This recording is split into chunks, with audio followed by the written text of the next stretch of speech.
የቅዳሴ ጸበል ከጠጣም በኋላ የቀረውን እጃችን ላይ አፍስሰን ፊታችንን መተባበስ ወይም ጸጉራችን ላይ ማፍሰስ እንደ ቤተክርስቲያን ስርዓት ትክክል ነው ወይ? የቅዳሴ ጸበል ትርጉምስ በደንብ ገብቶናል? ቅዳሴ ላይ ባለማወቅ ወይም በተለምዶ የምናደርጋቸው ስህተቶች ክፍል 2። ባለፈው ክፍል የተቀመጣችሁ ተነሱና ወደ ምስራቅ ተመልከቱ ተብሎ ሲታወጅ ምን ማድረግ እንዳለብን ተነጋግረን ነበር። በዚህኛው ክፍል ደግሞ ስለ ቅዳሴ ጸበል የምንነጋገር ይሆናል። ታዲያ አሁንም ይሄ ቪዲዮ እናንተ ጋር እንደደረሰ ሌሎች ጋር መድረስ ስላለበትና ሊማሩበት ስለሚገባ የተለመደችዋን 3 ሰከንድ ሰጣችኋለሁ።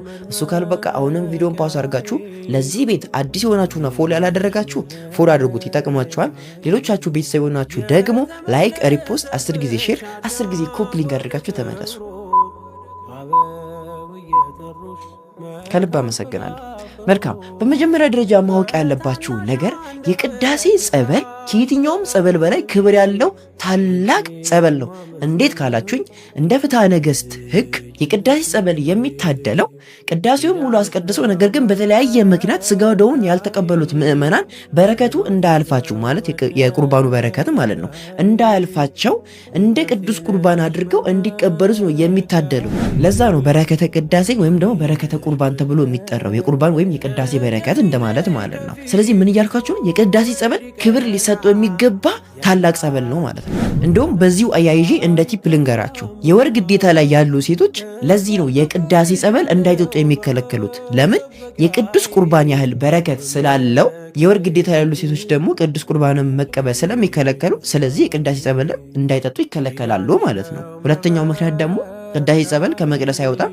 ስለዚህ እነሱ ደግሞ ወደ ቤተ መቅደስ መቅረብ ስለማይችሉ በዚህ ምክንያት አንድም ይከለከላሉ። ይችን እንደ ቲፕ ያዟት። ወደ ዋና ጉዳያችን ስንመለስ ቅድም ምን አልኳችሁ? የቅዳሴ ጸበል እጃችን ላይ አፍስሰን ፊታችንን መተባበስ ወይም ጸጉራችን ላይ ማፍሰስ እንደ ቤተ ክርስቲያን ስርዓት ትክክል ነው ወይ ካላችሁኝ በፍጹም ትክክል ያልሆነ በተለምዶ የመጣ አንዱ ቅዳሴ ላይ የምናደርገው ስህተት ነው። ለምን እያላችሁ ነው? በጣም ጥሩ። በመጀመሪያ ደረጃ ቅድም ምን አልኳችሁ? የቅዳሴ ጸበል በጣም ክብር ሊሰጠው የሚገባው ጸበል ነው ብያችኋለሁ አይደለ? ስለዚህ እጃችን ላይ ስናፈስ ድንገት መሬት ላይ ሊፈስብን ይችላል። ይሄ ደግሞ አግባብ ያልሆነ ነገር ነው። በሁለተኛ ደረጃና ዋናው ለምን እንቀባለን ነው። ይልብ በሉ። ይህንን ስላችሁ ቆዳቸው ላይ ቁስል ኖሮ ወይም ደግሞ የቆዳ ህመም ኖሮባቸው እዛች ቦታ ላይ ካስነካሁት እድናለሁ በሚል እምነት የሚቀቡ ሰዎች አግባብ ነው። ምክንያቱም ለድነት ነው የተቀቡት።